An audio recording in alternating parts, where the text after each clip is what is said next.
Sahabat-sahabat Dinarji, ketika kita melakukan presentasi kepada audiens kita, baik itu online maupun remote, salah satu hal yang paling menantang adalah bagaimana agar audiens kita tertarik untuk melakukan apa yang kita sampaikan. Tapi jangankan mempersuasi orang lain untuk melakukan, bahkan materi yang kita sampaikan mereka belum tentu ingat begitu ya. Nah, apa yang bisa kita lakukan agar audiens kita mengingat apa yang kita sampaikan dan pada akhirnya mereka juga bisa melakukan apa yang kita ingin untuk mereka lakukan. Kita akan bahas di episode kali ini, masih bersama dengan Karina Saraswati, konsultan Dinarji Indonesia. Hai, Saras. Hai. Semakin menantang loh ini, ya kan? Tidak hanya menginformasikan, Iya, tapi juga bagaimana untuk mengajak mereka mengingat apa yang kita sampaikan dan pada ujungnya melakukan nih apa yang kita ingin untuk mereka lakukan. Ada caranya nggak sih? betul. Jadi kan Hmm. kalau kita lagi mau mempersuasi, artinya kita mau membujuk gitu ya, Mhm, mhm, kita perlu menyampaikan ide kita nih dengan concise, mhm, dengan menarik, sehingga orang buy in gitu ya. mhm. Nah, mundur satu langkah dari situ, kita perlu memastikan dulu nih bahwa orang atau audiens itu bisa inget konten dari presentasi kita gitu Gimana ya. mau mempersuasi, ingat juga enggak apa ye. Itu deh, ya kan? Dan ini memang adalah sesuatu hal yang natural ada di manusia. Kita nggak bisa, punya long term memory yang terlalu banyak, kita nggak bisa masukin dari working memory ke long term memory terlalu banyak, Mhm, gitu ya. Jadi pasti ada, memori-memori yang hilang, ya. Nah, mhm, kalau melihat dari, research yang diadakan oleh Warwick Business School, mhm, sebetulnya, audiens itu akan lebih tinggi opportunity atau possibility untuk mereka recall-nya di keesokan harinya atau beberapa hari setelahnya, adalah kalau audiensnya satu mendengarkan, mendengarkan, ya, jadi mereka bisa mendengarkan, mhm, yang kedua mereka bisa melihat. mhm, Ya, makanya ini penting banget untuk kita nyalain kamera, ya, kamera kontak dan bahasa tubuh itu kenapa ini jadi penting. Lalu yang ketiga adalah kalau audiens kita take notes, oh, oke, mencatat gitu, nih, ya. Heeh, karena kalau mereka hanya melihat dan mendengar saja tanpa mereka take notes, besoknya pasti mereka akan kehilangan 80% seenggaknya dari apa yang kita sampaikan, oke, oke, gitu. Ya. Nah, jadi pertanyaannya kan, lalu gimana nih, apa yang bisa mhm, kita lakukan betul, waktu kita presentasi secara online? mhm, Nah, kita perlu manage 2 area nih di dalam presentasi kita. Yang pertama adalah approach-nya atau oke, pendekatan yang kita pakai, ya, yang kedua adalah method, ya. metode, Kita bahas satu-satu ya, Neil yes, ya. Dari approach dulu nih, mhm, approach yang biasa kita pakai itu ada yang hanya dengan suara, mhm, gitu kan. Jadi kita matiin kamera, kita hanya keluarin suara kita aja. Atau kita bisa present PowerPoint slides, ya, gitu kan, quite classic.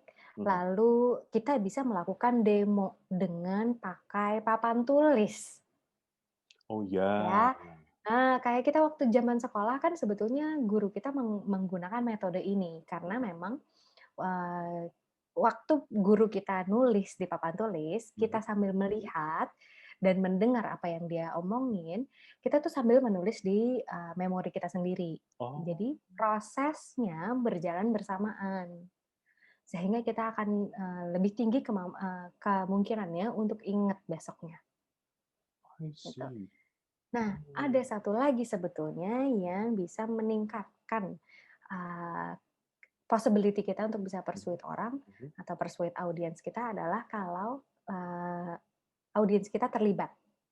Ya, bisa dengan catat, bisa dengan mereka menjawab, bisa mereka dengan mengajukan pertanyaan, any kind of interaction. Jadi dua arah, interaksi, oke, oke, oke, betul. Nah, kalau, ada satu penelitian dari, Stanford, I think Stanford mhm, University, mhm, yang bilang bahwa, dia membandingkan antara efektivitas seorang presenter, mhm, gitu ya, kalau dia memakai 2 approach. Yang pertama hanya PowerPoint slide saja, mhm, yang kedua pakai whiteboard. Kan kalau di beberapa platform online call Wow. ada ya yang Ya, ya, ya. whiteboard gitu ya. Atau kalau di kelasnya Dinarji itu kita memakai aplikasi untuk kita bisa nulis, orang bisa sambil lihat. Kita share screen gitu Mhm, ya. mhm, Nah, dengan kita memakai whiteboard, di mana kita berproses bersama dengan audiens, mhm. sebetulnya engagement-nya naik 8%. Oh, tinggi ya? Gitu. Lalu the perceived credibility of us sebagai presenter juga naik sebesar 8%. Oke. Lalu quality dari presentasinya sendiri itu juga naik 8%. Mhm. Perceived quality ya. Lalu kemampuan audiens untuk recall juga naik 16%. Ini lumayan tinggi Oh kan? iya, tinggi So tinggi, this iya. is quite significant gitu. Lalu the perceived persuasion, maksudnya kemungkinan orang untuk lebih buy in Mhm, terhadap apa yang kita bujukin mereka, mhm. itu juga naik 8%. Kalau kita memakai approach whiteboard, gitu. Oh. So, next time Bapak Ibu atau teman-teman ini mau presentasi dan ingin mempush sebuah ide gitu ya, ingin membujuk orang untuk melakukan sesuatu, kita perlu mendapatkan buy in mereka dengan cara two ways. Jadi mereka juga bisa chip in terhadap ide yang kita bangun, Oh, gitu. misalnya apa, Dengan memberikan pakai whiteboard pertanyaan itu gitu ya, tadi. whiteboard dan juga, Ya, melibatkan tadi ya. melibatkan, exactly, Mhm, mhm. gitu. Jadi bisa Ya. dikombinasikan dong antara PPT, kemudian, whiteboard yang online dan juga, sering-sering bertanya gitu ya? Yes, exactly, Mmm, betul. Kita sangat bisa kombinasikan semua approach itu sehingga, the ultimate goal adalah orang lain lebih terlibat, sehingga, possibility-nya untuk buy in lebih tinggi, mhm, mhm. Untuk gitu. mengajak audiens kita mencatat gitu, apakah memungkinkan untuk kita ajak secara langsung nih, untuk, mereka agar mencatat apa yang kita sampaikan? It's very possible sebetulnya, Mhm, the easiest way untuk tidak terkesan menyuruh gitu ya, mhm, "Ayo mhm, catat mhm. dong," gitu ya. The easiest way untuk melibatkan mereka adalah kita bisa tanya, "Apa yang relevan to you?" Oke. Ya, jadi dari semua ide atau materi yang saya sudah sampaikan, yang paling relevan untuk Daniel yang mana? Mhm. Ya, waktu kita tanya begitu, mau nggak mau Daniel secara terpaksa gitu ya, jadi mikir kan, Iya, iya. bagian mana ya?" Heeh, Gitu. heeh, heeh. Nah, dengan begitu, dengan dia mikir dan dia menyampaikan pendapatnya, dia jadi lebih terlibat, Oke. gitu. Nah, Mhm. another part yang tadi kita bilang, selain approach, kita juga perlu memperhatikan metode. Ya. Metode ini maksudnya sama kayak, di episode yang sebelumnya Mhm. mengenai struktur penyampaiannya. Oh Nah, ya, betul. waktu kita menyampaikan sebuah ide yang kita pengen orang lain buy in, kita pengen orang lain believe Mhm, terhadap ide yang kita sampaikan, kita perlu strukturkan cara penyampaiannya, mhm. sehingga orang bisa, paham betul why this is important, gitu ya. Jadi kita bisa pakai yang namanya piramida Minto. Minto, oke. Betul, cara memakai piramida Minto ini kan kalau piramida, jadi yang bawahnya tuh besar, atasnya paling kecil gitu kan, yang Betul. gini ya? Yes. Nah, kita mulai dari yang paling ujung, paling Mhm, puncaknya. Kita mulai dengan the ultimate answer. Satu jawaban atau solusi yang paling cakep gitu ya, yang paling, apa ya, yang paling mujarab yang kita mhm. believe, yang kita pengen jual nih idenya. Ya. Oh, Jadi kita mulai dengan apa idenya, apa solusi yang kita tawarkan, mhm. lalu kita, di bawahnya si answer ini kita, pecah lagi gitu ya di bawahnya.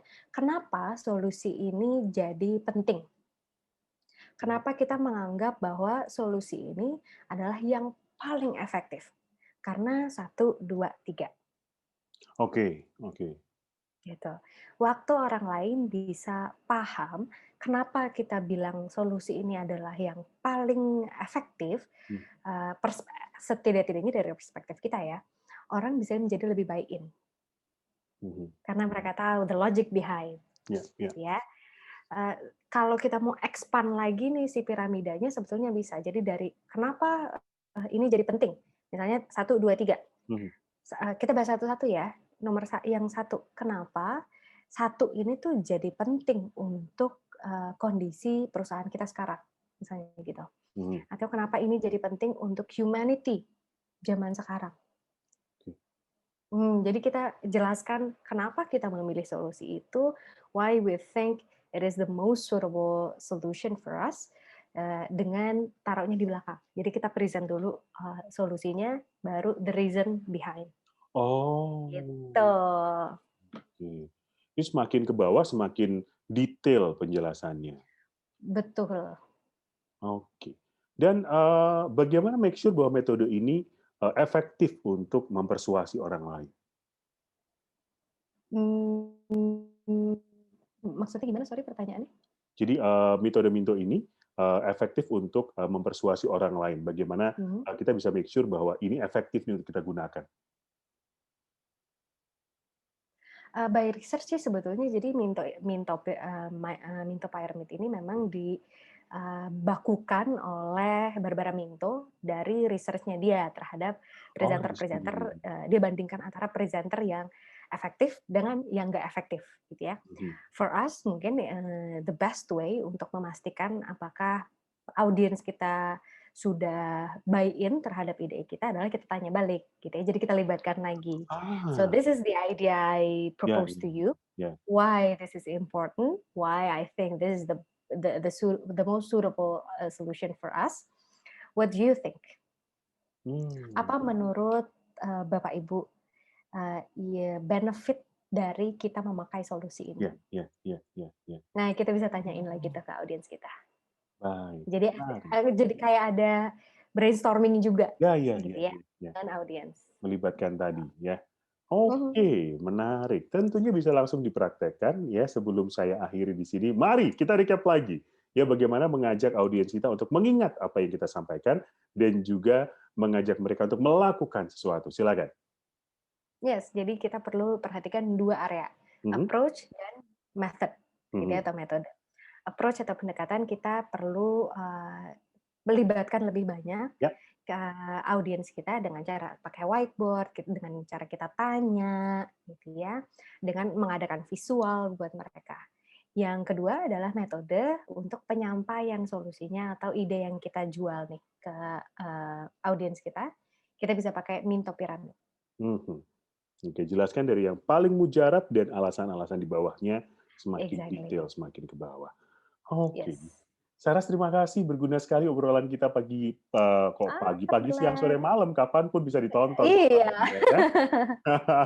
Kali ini semoga berguna juga untuk sahabat Dinarji, Mhm. ya. Sekali lagi terima kasih Saras, thank you. Thank you, sampai kita ketemu Sahabat lagi. Dinarji juga terima kasih, kita ketemu di episode selanjutnya. Jangan lupa like dan juga subscribe. Nama saya Daniel Wibowo, sampai jumpa.